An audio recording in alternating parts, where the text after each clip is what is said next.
Ancient Japan by Delaney. The ancient civilization that I decided to research was ancient Japan. I wanted to research ancient Japan because I already know a little bit about modern Japanese culture, so I wanted to find out what Japan was like 2,000 years ago. This presentation will cover the following topics: food, clothing, religion, and housing. I hope that by the end of this movie you've learned a little more about ancient Japan. Food. Ancient Japan was surrounded by the Pacific Ocean, as it still is today. Living near a sea meant an abundance of seafood and fish. Seafood, fish, and animal meat were the staple foods in a Japanese diet until rice came along. Around 400 BC, rice was introduced to Japan from the Korean peninsula. Rice was commonly boiled plain and soon became the preferred staple food of the meals.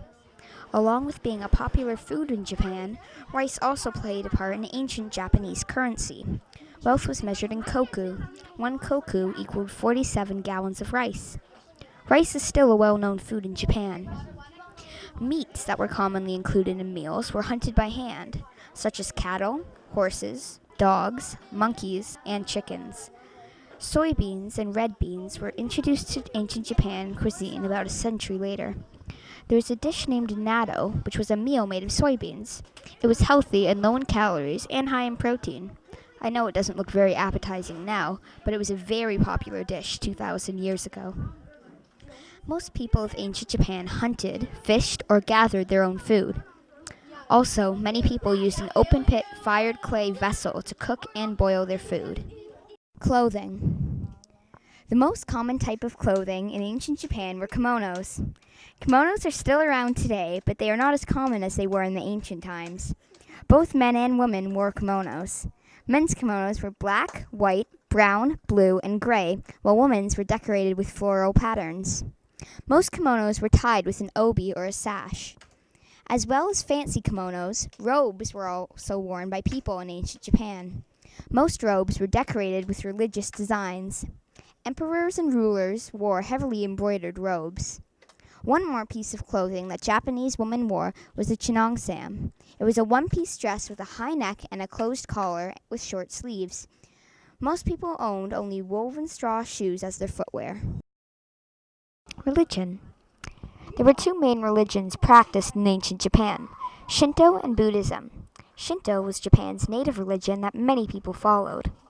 Shinto came from the Chinese words Shin-teo, meaning the way of the gods. The way that Shinto is different than most religions is that it has no real founder or body of religious law. Shinto recognizes sacred places such as mountains and springs. The other main religion, Buddhism, was introduced to Japan around 500 AD. Buddhism comes from the word Buddhi, which means to wake up. Buddha statues were sent to Japan from Korean rulers, and the new religion spread fast. It had so many followers that it quickly became Japan's national religion. Housing. The population of ancient Japan grew to be very large over the centuries. Many wealthy families or rulers would live in spacious homes that may include a courtyard or garden. These homes were made of wood with ceramic roofing. These houses were very comfortable living spaces for the wealthy people of ancient Japan. Although these houses were fancy, they consisted of very little furniture. Low tables, sleeping mats, and flat pillows were some of the only furniture pieces. Peasant houses were simply dark, one-room huts with a central fireplace to cook with. The land that peasants lived on were usually owned by a wealthy landowner. After watching this movie, I hope you have a little more knowledge about what life was like in ancient Japan. Thanks for watching.